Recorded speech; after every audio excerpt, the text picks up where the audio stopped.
Mas Dirman, ada dua hal yang ingin saya tanyakan dari jawaban Anda barusan. Yang pertama, berarti apakah Anda ingin mengatakan upaya untuk menjegal Anies selama ini bukan hanya sekedar narasi, bukan hanya sekedar tuduhan, tapi memang nyata terjadi karena ada petinggi-petinggi atau orang dalam pemerintahan yang mendatangi tim atau koalisi Anies secara langsung?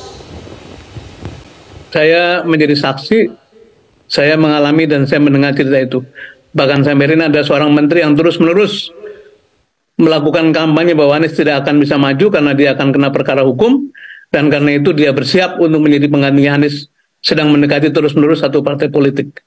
Ada partai politik yang mendekati partai politik lainnya dalam koalisi untuk terus-menerus mengatakan bahwa bapaknya tidak mengenagi, karena itu mari kita bersama-sama. Ini terus-menerus digaungkan secara terus terang melalui pertemuan-pertemuan tertutup, dan ini sudah waktunya masyarakat tahu bahwa keadaannya begini buruk. Karena itu mari kita lakukan satu konsolidasi untuk menghadapi ketidakbenaran ini. Dan saya kira masyarakat pada waktunya akan ikut bangun juga untuk meluruskan jalannya politik kenegaraan.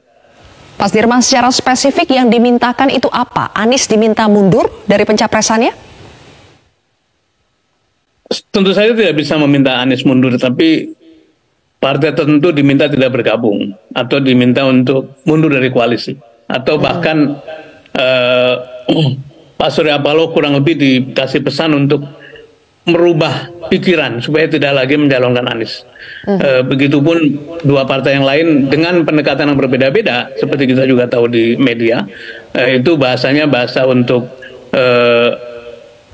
menempuh jalan lain, tidak lagi meneruskan untuk mendukung Anies Baswedan.